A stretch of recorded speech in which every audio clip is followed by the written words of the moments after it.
Hello, I am doctor Divya Kumar और आज हम डिस्कस करेंगे प्रेगनेंसी के थर्ड ट्राइमेस्टर और सबसे इम्पॉर्टेंट पार्ट जिसका हम सबको इंतज़ार रहता है, डिलीवरी के बारे में। सो सबसे पहले मैं आपको बताती हूँ थर्ड ट्राइमेस्टर के बारे में। थर्ड ट्राइमेस्टर एक बहुत ही इम्पॉर्टेंट, ऐसे तो सारे ही फेजेस इम्पॉर्टेंट होते हैं, बट ये इम्पॉर्टेंट इसलिए होता है कि already you have cross the, आपने 2/3 वाला पार्ट क्रॉस कर लिया है और अब ये वाला टाइम बच्चे के सारे ऑर्गन बन गए होते हैं। बस बच्चे में वेट गेन होता है और बच्चा स्वस्थ और तंदुरुस्त होता है। तो इस दौरान जो सिम्टम्स, स्पेशली मदर्स को, नए सिम्टम्स जो मदर्स को इनकाउंटर करने पड़ते हैं, वो सबसे जो पहला होता है वो because of the size of the baby. Baby का साइज बड़ा होता है, यूट्रस का साइज भी सब्सिक्वेंटली बड़ा होता है और यूट्रस जो है अब आपके एब्डोमिनल कैविटी जिसको हम टेक्निकली बोलते हैं या पेट में आ जाता है।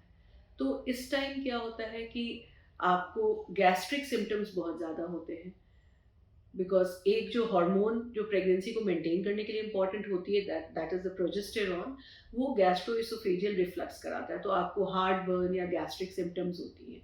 इसके लिए आपको जो है वो, जो मैंने शुरू में भी बताया था कि like small and frequent meals ये की होता है। बहुत हैवी फूड ना खाएं और ग्रेजुअली आप खुद टाइट्रेट कर लोगे कि कौन सा फूड खाने के बाद आपको गैस्ट्रिक सिम्टम ज़्यादा होती है, तो उसको आप अवॉइड कर सकते हो। अपार्ट फ्रॉम दिस, अगर बहुत ज़्यादा होती है तो आप अपने डॉक्टर से कंसल्ट करके कुछ मेडिसिन भी प्रिस्क्राइब किए जाते हैं, वो ले सकते हो। तीसरी बात, खाना खाने के तुरंत बाद आप लेटो नहीं, उससे आपके ये गैस्ट्रिक सिम्टम्स बढ़ जाएंगे। दूसरी जो प्रॉब्लम हमें फेस होती है, मदर्स को जो फेस करनी पड़ती है इस टाइम, वो ब्रीदिंग डिफिकल्टीज। अगेन वो साइज ऑफ द यूट्रस की वजह से होती है।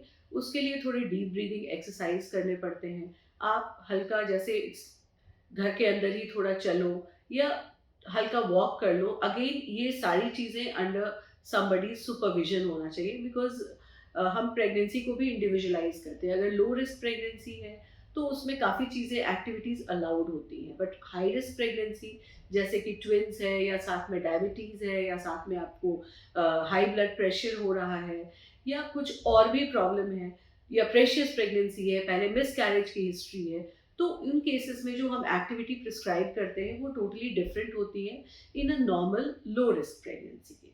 तो ये सारी चीज़ें अंडर योर डॉक्टर सुपरविजन होनी चाहिए। Then again coming to the third, जो कई लोगों को कॉन्स्टिपेशन हो जाता है और उसकी वजह से पाइल्स की भी शिकायत हो जाती है। तो this for this again you have to drink lot of water, high fibre diet आप लोगे।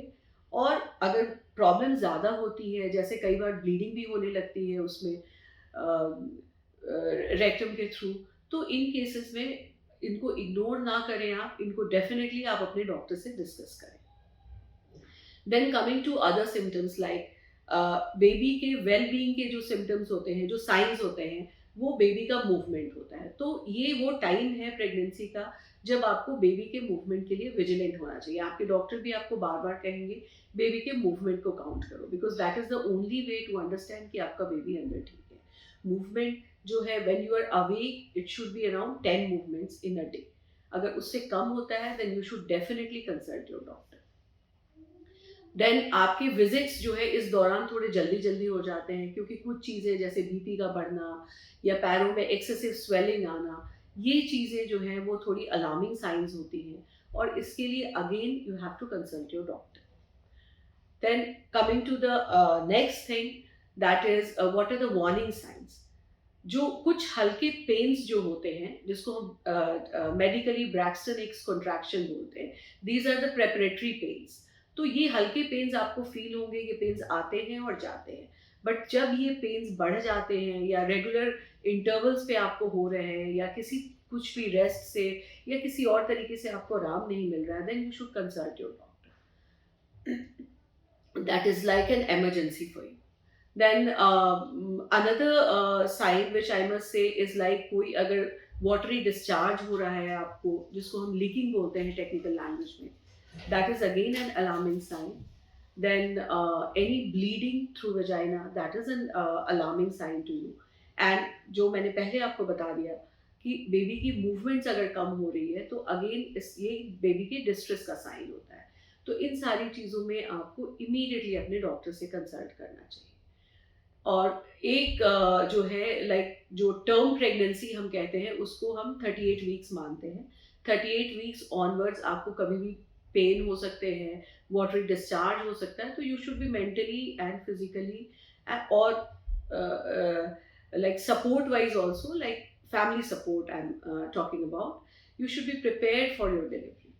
तो ये सारी अलार्मिंग साइंस जब आती है, जैसे आपको अगर पेन्स ऐसे आ रहे हैं जो बिल्कुल ही स्टॉप नहीं हो रहे हैं, रेगुलर इंटरवल्स पे आ रहे हैं, या उसकी इंटेंसिटी बढ़ रही है, कोई वाटरी डिस्चार्ज हो रहा है वजाइना के थ्रू, या ब्लीडिंग हो रही है, या मूवमेंट कम फील हो रहे हैं, these are the signs when you should immediately consult your doctor, or even you have to reach an emergency at times.